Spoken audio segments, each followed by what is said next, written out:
Did you know that the Space Needle, one of the most recognizable landmarks in the world, was once the tallest structure west of the Mississippi River? Nestled in the heart of Seattle, Washington, this iconic structure stands proud with its unique design.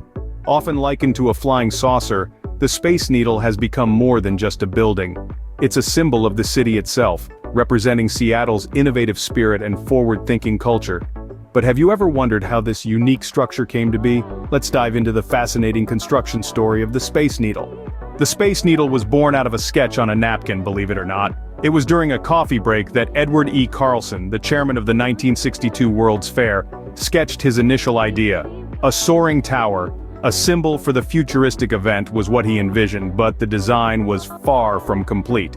Enter architect John Graham. Graham took Carlson's vision and gave it a twist, quite literally. He proposed a flying saucer-shaped top house, a concept that has now become synonymous with the Space Needle's identity.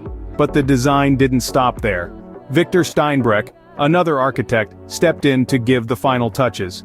He added the hourglass figure to the tower, enhancing its elegance and stability. The collaborative effort resulted in a design that was both futuristic and functional, a symbol that would come to represent Seattle's innovative spirit. So, a napkin sketch turned into a finalized design. But how did it transform into the towering structure we see today? Building the Space Needle was a race against time. The groundbreaking ceremony took place in April of 1961 with a tight deadline looming overhead.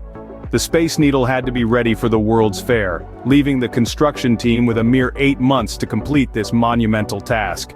The challenges were by no means small. The team had to dig 30 feet down to hit solid ground, ensuring the structure's stability.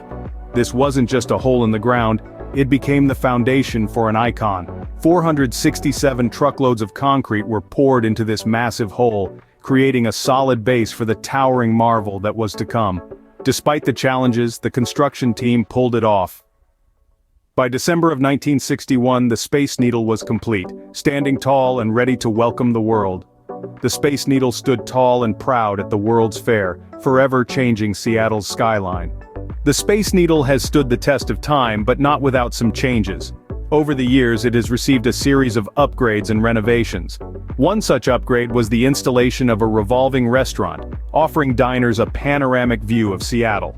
More recently, floor-to-ceiling glass panels were added, providing unobstructed vistas of the city. From a napkin sketch to a modern marvel, the Space Needle continues to inspire and amaze, a testament to human creativity and engineering prowess.